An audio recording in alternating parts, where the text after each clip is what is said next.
Hello everyone, आपका मेरे channel mind spring 4.0 में स्वागत है। जैसे कि आपको पता है, हमारी सीरीज़ चल रही थी बुक अप्लाइड इकोनोमेट्रिक्स की। यूनिट 1 मैंने ऑलरेडी अपलोड कर रखी है। आप देखोगे मेरी एक प्लेलिस्ट है बेसिक इकोनोमेट्रिक्स करके, जो हमारी अप्लाइड इकोनोमेट्रिक्स है उसकी यूनिट 1 एग्जैक्ट सेम है हमारी बेसिक इकोनोमेट्रिक्स से, तो आप वहाँ से कवर कर सकते हो।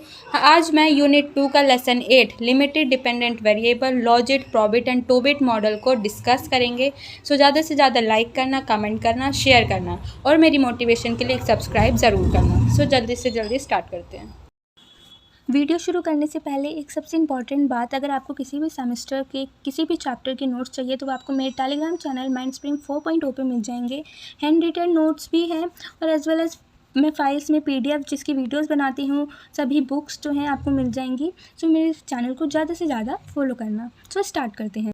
हमारे लेसन 8 का नाम है limited dependent variable, logit, probit and tobit model for binary responses. इस चैप्टर में हम मेनली यही डिस्कस करेंगे कि लिमिटेड डिपेंडेंट वेरिएबल क्या होता है और उन वेरिएबल्स को कैसे फाइंड करते हैं, किन मॉडल्स की हेल्प से हम फाइंड करते हैं। मेनली इस चैप्टर में 3 मॉडल है, लॉजिट, प्रोबिट एंड टोबिट मॉडल, जो हम इस चैप्टर में डिस्कस करेंगे। ठीक है, जल्दी से जल्दी स्टार्ट करते हैं। फर्स्ट हम ये देखेंगे इंट्रोडक्शन में कि लिमिटेड डिपेंडेंट वेरिएबल होता क्या है। ये एक डिपेंडेंट वेरिएबल होते हैं, जो लिमिटेड डिपेंडेंट वेरिएबल्स होते हैं वो एक कांस्टेंट डिपेंडेंट वेरिएबल होते हैं। फॉर एग्जांपल बाइनरी भी हो सकते हैं, सेंसर्ड भी हो सकते हैं, किसी भी टाइप के वेरिएबल हो सकते हैं, बट वो क्या होंगे, डिपेंडेंट होंगे दूसरों के ऊपर। डिपेंडेंट मतलब निर्भर होंगे किसी और वेरिएबल्स के ऊपर, उनको हम कहते हैं dependent variables. Limited dependent variables वो होते हैं जो कि क्या हो, रेस्ट्रिक्टेड हो। फॉर एग्जाम्पल कि अनलिमिटेड नहीं हो सकते, लिमिटेड होंगे और रेस्ट्रिक्टेड होंगे। अभी तक हमने जो अपनी यूनिट 1 पढ़ी है उसमें हमने मेनली यही पढ़ा है, जो कि हमारे इंडिपेंडेंट वेरिएबल्स हैं उनको हम कैसे फाइंड करेंगे। बट जो हमारी यूनिट 2 है उसमें मेनली 2 चैप्टर्स हैं और उन दोनों चैप्टर्स में हम ये पढ़ेंगे कि डिपेंडेंट वेरिएबल्स को कैसे फाइंड करेंगे। ओके, इसमें जो लिमिटेड डिपेंडेंट वेरिएबल है इसको हम दूसरा नाम दे सकते हैं डमी वेरिएबल, जो हमने चैप्टर 4 में डिस्कस किया है। डमी वेरिएबल में क्या होता है, हमारी वैल्यूज 0 से 1 के बीच में आती है। ऐसे ही लिमिटेड डिपेंडेंट वेरिएबल्स में भी जो हमारी वैल्यू होती हैं वो 0 से 1 के बीच में ही आती हैं। और वो क्या वैल्यूज होंगी, उनके लिए हमें 3 मॉडल्स दिए हैं जो कि हम डिस्कस करेंगे। आई होप आपको समझ आया होगा। For example limited dependent variable में एक एग्जाम्पल ले लेती हूँ, जैसे कि यस एंड नो। अगर हमारे उस मॉडल में आंसर 1 आ रहा है तो उसका मतलब है हमारा आंसर क्या है, यस है। अगर हमारे मॉडल में आंसर 0 आ रहा है तो मतलब क्या है, आंसर हमारा नो है। ऐसे ही for example employed person and unemployed person, अगर हमारा आंसर 1 आ रहा है तो हम उसको डिनोट करेंगे 1 से। अगर हमारा आंसर 0 आ रहा है तो हम उसको डिनोट करेंगे अनएम्प्लॉयड मेंबर से। इसी को कहते हैं लिमिटेड डिपेंडेंट वेरिएबल, जिसमें हमारी वैल्यू 0 या 1 ही आती है। आई होप आपको समझ आ गया होगा। अब आगे देखते हैं क्या बोला है, limited dependent variable and economic scenario. तो इसका मतलब ये है कि हमने देख लिया कि लिमिटेड डिपेंडेंट वेरिएबल्स क्या होते हैं, उनका हम इकोनॉमिक सेंस में कैसे एनालाइज करते हैं, ये हम इस चार्ट की मदद से पढ़ेंगे। बट इस चार्ट को पढ़ने से पहले हम ये पढ़ लेते हैं कि लॉजिट, प्रोबिट और टोबिट मॉडल होता क्या है, और फिर हमें इजीली इसको समझ में आ जाएगा कि ये बोलना क्या चाहता है। ठीक है, तो हम इससे पहले सबसे पहले ये पढ़ेंगे कि हम इन 3 मॉडल्स होते क्या हैं, इन 3 मॉडल्स को कैसे सॉल्व करते हैं। फर्स्ट है हमारा लॉजिस्टिक रिग्रेशन।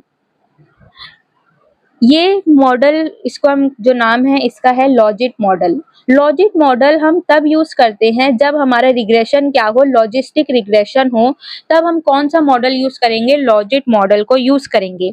ये लॉजिट मॉडल मेनली यही बताता है कि वो सिनेरियो होने की कितनी प्रोबेबिलिटी है और कितनी प्रोबेबिलिटी नहीं है। फॉर एग्जांपल हम क्लास में हैं और हमारे पास होने की कितनी प्रोबेबिलिटी है और हमारे फेल होने की कितनी प्रोबेबिलिटी है, ये कौन बताएगा? लॉजिक मॉडल बताएगा। हम एक बार डेफिनेशन से इसको समझ लेते हैं। मेनली मैंने आपको बता दिया है कि लॉजिक मॉडल क्या होता है। ये प्रोबेबिलिटी बताता है कि हमारे वो चीज होने की कितनी प्रोबेबिलिटी है और कितनी नहीं है। फॉर एग्जाम्पल हमारे पास होने की कितनी प्रोबेबिलिटी है और कितनी प्रोबेबिलिटी नहीं है, उसको हम कहेंगे लॉजिक मॉडल। ये मेनली कहाँ पे यूज होता है? जब हमारी रिग्रेशन क्या हो? लॉजिस्टिक रिग्रेशन हो। डेफिनेशन में बोला है used for binary dependent variable, मतलब कि ये क्या है? एक बाइनरी डिपेंडेंट वेरिएबल है। बाइनरी डिपेंडेंट वेरिएबल क्या होता है? जब हमारे आउटकम 0 से 1 के बीच में आते हैं, उसको हम बाइनरी डिपेंडेंट वेरिएबल कहते हैं। बाइनरी डिपेंडेंट वेरिएबल का एक एग्जांपल है लॉजिक, एक मॉडल है। क्या है? Logic model. ठीक है, अब हम देखेंगे कि फॉर्मूला क्या होता है लॉजिक मॉडल को सॉल्व करने का। यहाँ पे हमारा फॉर्मूला लिखा गया है P ब्रैकेट में y equals to 1 upon 1 bracket में प्लस ई x माइनस का x बीटा। ओके, यहाँ पे हमारा फॉर्मूला लिखा गया है। इस फॉर्मूले के टर्म्स क्या बोल रहे हैं? जो ये p इक्वल्स टू y है, ये बता रहा है कि ये इवेंट होने की कितनी प्रोबेबिलिटी है, कितनी प्रोबेबिलिटी है कि वो इवेंट होगा ही होगा। ये हम क्या है? फाइंड करेंगे किससे? लॉजिक मॉडल से। ठीक है, p ब्रैकेट में y इक्वल्स टू 1 हमें क्या बता रहा है कि वो इवेंट होने की कितनी प्रोबेबिलिटी है। 1 का मतलब यहाँ पे 1 बताया गया है। एंड जो यहाँ पे e है, e बता रहा है कि ये कितनी एक्सपोनेंशियल कांस्टेंट है। अगर हमारी लॉजिक मॉडल में कोई भी गलती हो रही है या कोई मॉडल कांस्टेंट है, तो वो क्या बताएगा? ई डिनोट करेगा। ठीक है, और x यहाँ पे है इंडिपेंडेंट वेरिएबल, जिसके ऊपर हमारा डिपेंडेंट वेरिएबल रहता है, डिपेंड रहता है। अब जो हमारा जो डिपेंडेंट वेरिएबल है वो किसके ऊपर डिपेंड रहेगा? वो है x। ठीक है, तो ये हमारा फॉर्मूला होता है। कुछ फीचर्स बताए हैं, जैसे कि फर्स्ट फीचर ये है कि लॉजिक मॉडल की जो प्रोबेबिलिटी होती है वो हमेशा 0 से 1 के बीच में होती है। ये फर्स्ट फीचर है। क्या? कि जो लॉजिक मॉडल है उसकी जो वैल्यूज होती हैं वो हमेशा 0 और 1 के बीच में रहती है। जो कर्व बनता है, जो कर्व बनता है वो एस शेप का बनता है। ठीक है, थोड़ा फ्लैटर होता है बट क्या बनता है? एस शेप का बनता है। और जो भी आउटकम्स आते हैं वो बाइनरी आउटकम्स के लिए बहुत ही बेस्ट होते हैं। जो भी हमारे लॉजिक मॉडल से हमारे आउटकम्स निकल रहे हैं, जो भी वैल्यूज निकल रही हैं, वो बेस्ट होती हैं हमारी बाउंड्री आउटकम्स के लिए। तो ये फीचर्स होते हैं लॉजिक मॉडल के। एक मैं सिंपल एग्जांपल बताती हूँ लॉजिक मॉडल कैसे सॉल्व होता है। फॉर एग्जांपल कि हमारी इनकम जो है बढ़ रही है, इनकम बोल लो या जीडीपी बोल लो, सेम होता है। ठीक है, इनकम क्या है? इंक्रीज हो रही है, और ये प्रोबेबिलिटी हो सकती है कि हमारी एम्प्लॉयमेंट भी क्या है? बढ़े, इंक्रीज होए। अगर हमारी इनकम बढ़ रही है तो हो सकता है कि हमारी एम्प्लॉयमेंट भी बढ़े, पर कितना परसेंट वो इंक्रीज होगी, कितने परसेंट वो इंक्रीज हो रही है, ये एक लॉजिक मॉडल यूज करता है, चेक करता है इसको बताने के लिए।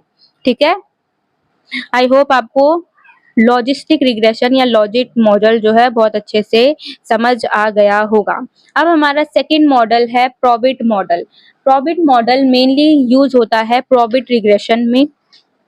ठीक है, प्रोबिट मॉडल सिमिलर होता है लॉजिक मॉडल के। ठीक है, लॉजिक मॉडल और प्रोबिट मॉडल जो होते हैं दोनों सेम होते हैं, बस थोड़ा सा डिफरेंस होता है। जो हमारा लॉजिक मॉडल होता है ये लॉजिस्टिक रिग्रेशन में यूज होता है, और जो हमारा प्रोबिट मॉडल है ये नॉर्मल डिस्ट्रीब्यूशन या नॉर्मल जो हमारे रिग्रेशंस होते हैं उनमें यूज होता है। ठीक है, अब हमारा नॉर्मल रिग्रेशन कैसे हो सकता है? फॉर एग्जाम्पल हम वोट दे रहे हैं, हम इलेक्शन कमीशन में खड़े हो गए हैं और हमें ये फाइंड आउट करना है कि कितने परसेंट वोट कर रहे हैं और कितने परसेंट पीपल वोट नहीं कर रहे हैं।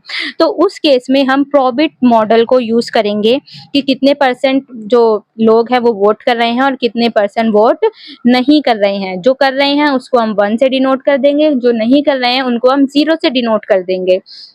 और कितने परसेंट कर रहे हैं ये हम फॉर्मूले के अकॉर्डिंग उसको सॉल्व करके हम अपना प्रॉफिट मॉडल से वैल्यू या परसेंट निकाल सकते हैं। इसको ही कहते हैं प्रॉफिट मॉडल। लॉजिक मॉडल और प्रॉफिट मॉडल दोनों सेम होते हैं, बस दोनों में डिफरेंस ये है कि लॉजिक मॉडल जो है लॉजिस्टिक रिग्रेशन में यूज होगा और प्रॉफिट मॉडल हमारे नॉर्मल रिग्रेशंस या नॉर्मल डिस्ट्रीब्यूशन जो होते हैं उनमें यूज होगा। फीचर्स की बात करें तो इसकी भी जो वैल्यूज हैं 0 से 1 के बीच में लाई करती हैं। सेकंड देखें तो इसका जो ग्राफ होता है वो फ्लैटर होता है, आई थिंक थोड़ा ऐसे होता है, स्टीपर होता है आई थिंक, हाँ थोड़ा ऐसे करके होता है, ठीक है, ऐसे करके जो होता है प्रॉफिट मॉडल का ग्राफ होता है। आई होप आपको ये भी समझ आ गया होगा कि प्रॉफिट मॉडल क्या होता है। अब हम देखेंगे कि टोबिट मॉडल क्या होता है। सो टॉबिट मॉडल कब यूज करते हैं हम? जो टॉबिट मॉडल डिजाइन किया गया है वो सेंसर्ड डिपेंडेंट वेरिएबल के लिए यूज किया मतलब बनाया गया है। अब सेंसर डिपेंडेंट वेरिएबल क्या होता है?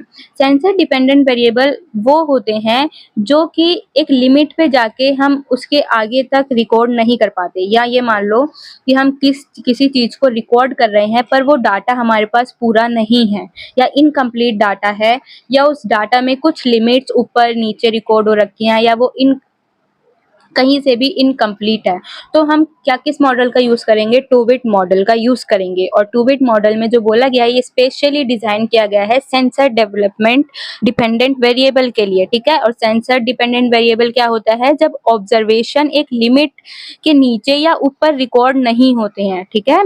जब कोई चीज हम रिकॉर्ड कर रहे हैं और वो एक लिमिट तक ही है हमारे पास, उससे आगे नहीं है, तो हम टूबिट मॉडल का यूज करेंगे।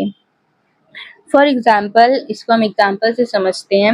हमारी कंजप्शन, एक टाइम पे हमारी इनकम जो है जीरो हो सकती है, बट जो हमारी कंजप्शन है वो जीरो नहीं हो सकती।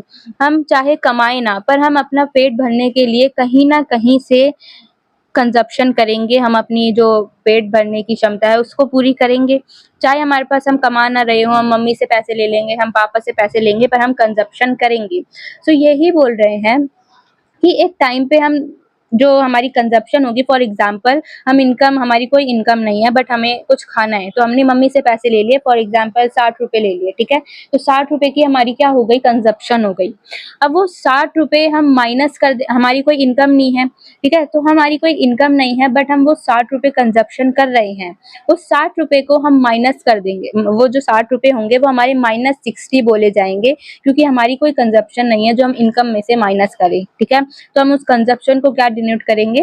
-60 डिनोट करेंगे। वो हमारी कंजप्शन क्या होगी? नेगेटिव चली जाएगी, नेगेटिव स्पेंडिंग में चली जाएगी, ठीक है, कि हम खर्च कर रहे हैं अपने में, हमारे पास कुछ नहीं है फिर भी हम खर्च कर रहे हैं, हम उधार ले रहे हैं, ठीक है। अब उधार वो क्या किस चीज में चला गया? नेगेटिव चला गया। इस अब नेगेटिव कोई चीज चली गई है हमारे पास, नेगेटिव चली गई है, तो हम कौन से मॉडल का यूज करेंगे? टूबिट मॉडल का यूज करेंगे उसको फाउंड आउट करने में। अगर हम इसमें नॉर्मल जो रिग्रेशन के मॉडल्स होते हैं उनको यूज करेंगे तो हमारा रिजल्ट अच्छा या मतलब सही नहीं आएगा, ठीक है। इसीलिए हम टूबिट मॉडल का यूज करते हैं एक ऐसे सेंसर डेवलप डिपेंडेंट वेरिएबल में। आई होप आपको समझ आ गया होगा कि logit model, tobit model and probit model होता क्या है। तीनों सेम होते हैं, बस तीनों में थोड़ा थोड़ा डिफरेंस है कि क्या चीज हम कब यूज करते हैं, ठीक है। आपने ये सोचा होगा कि हमने इतने सारे मॉडल्स पढ़े हैं, अपने यूनिट 1 में भी पढ़े हैं, यूनिट 2 में हम और अलग मॉडल्स पढ़ रहे हैं। क्या हम जो अभी मॉडल्स पढ़ रहे हैं इनको हम जो हमने पहले पढ़े हैं वो यूज नहीं कर सकते हैं? आपके दिमाग में भी ये आया होगा। फॉर एग्जाम्पल, हमने यूनिट 1 में एक रिग्रेशन पढ़ा था OLS का, है ऑर्डिनरी लीस्ट स्क्वायर, हमने एक मॉडल पढ़ा था। क्या हम वो यहाँ पे यूज नहीं कर सकते हैं इन मॉडल्स में, अगर हम ये ऐसी चीज हम फाइंड कर रहे हैं? तो इसका आंसर होगा नहीं। अगर हम कोई ऐसे हमारे पास वेरिएबल्स आ गए हैं जो कि लिमिटेड हैं और उसमें हम OLS जैसे मॉडल्स का यूज करें तो प्रॉपरली वर्क नहीं करेगा, हमारे आंसर्स जो हैं वो सही नहीं आएंगे। इसीलिए लिमिटेड डिपेंडेंट वेरिएबल्स में हम इन मॉडल्स को यूज करते हैं इनको फाउंड आउट करने के लिए। अब हम देखते हैं ये टेबल, अब आपको इजीली समझ आ जाएगी कि ये टेबल बोल क्या रही है। फॉर एग्जांपल अब टेबल में क्या दिया गया है, डिपेंडेंट वेरिएबल टाइप। अब हमारे पास दिए हैं डिपेंडेंट वेरिएबल, डिपेंडेंट वेरिएबल्स का दूसरा नाम होता है डमीज वेरिएबल, ठीक है। अब हमें कोई डमी वेरिएबल दे दिया है तो हम कौन सा मॉडल यूज करें, प्रोबिट कर सकते हैं, लॉजिट कर सकते हैं, ठीक है। इनका इकोनॉमिक सिनेरियो कैसा होगा, dependent variable is qualitative with two values, ठीक है। जो हमारी डिपेंडेंट वेरिएबल्स होंगी वो क्या होंगी, क्वालिटेटिव होंगी, दो वैल्यूज के बीच में, ठीक है, as a dummies, okay. For example vote कर रहे हैं हम किसी चीज, हम ये मान लो दो मॉनिटर्स बन रहे हैं हमारी क्लास के, और हमें ए मॉनिटर है एक बी मॉनिटर है, हम इन दोनों को क्या करना है, वोट करना है। तो इसमें डिपेंडेंट वेरिएबल दिए गए हैं हमें ये, और क्या है इनमें हम कौन सा मॉडल यूज करेंगे, लॉजिट या प्रोबिट मॉडल यूज करेंगे, ठीक है, इनको फाइंड आउट करने के लिए। ऐसे ही हमें दिया गया है ऑर्डर डेवलपमेंट वेरिएबल दिए गए हैं कि हमें फाइंड करना है, तो इसमें हम कौन सा मॉडल यूज करेंगे, ऑर्डर प्रोबिट और लॉजिट मॉडल, ठीक है। अब ये ऑर्डर प्रोबिट और ऑर्डर लॉजिट मॉडल क्या होता है, आपने ये भी देखा होगा, ये कुछ नहीं है, दोनों सेम है।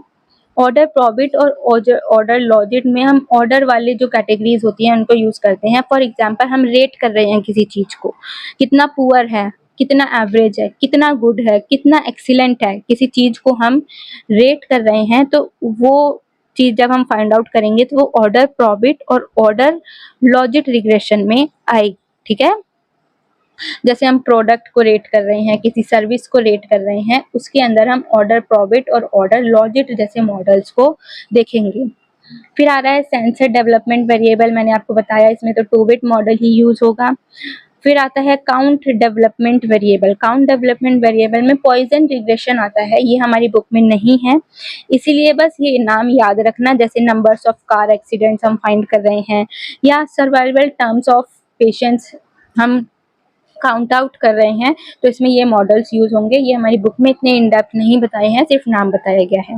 3 मॉडल्स थे, लॉजिट, प्रोबिट एंड 2-बिट, हमने वो पढ़ लिए हैं, और यहाँ पे हमारा ये चैप्टर खत्म होता है। आई होप आपको ये अच्छे से समझ आ गया होगा। अगर आपको कोई भी डाउट है तो आप मेरे से कमेंट सेशन में पूछ सकते हैं, और आपको अगर नोट्स चाहिए तो मेरे टेलीग्राम चैनल से ले सकते हैं, ठीक है। और गाइज काफ़ी बच्चों की ये है कि जो इसके बाकी जो प्रीवियस चैप्टर्स हैं वो कहाँ पे हैं, वो मैंने एक प्लेलिस्ट बनाई है बेसिक इकोनोमेट्रिक्स के नाम से। वो जो उसके कॉन्सेप्ट्स हैं वो एकदम सेम है हमारी यूनिट 1 अप्लाइड इकोनोमेट्रिक्स से, तो आप वो चैप्टर्स देख ले, आपकी यूनिट 1 क्लियर हो जाएगी। और यूनिट 2 में ये बना रही हूँ, बस लेसन 8 बन गया है, लास्ट चैप्टर हमारा लेसन 9 बचा है, ठीक है। आई होप आपको समझ आया होगा। कोई भी डाउट है तो आप मेरे से कमेंट सेक्शन में पूछ सकते हैं।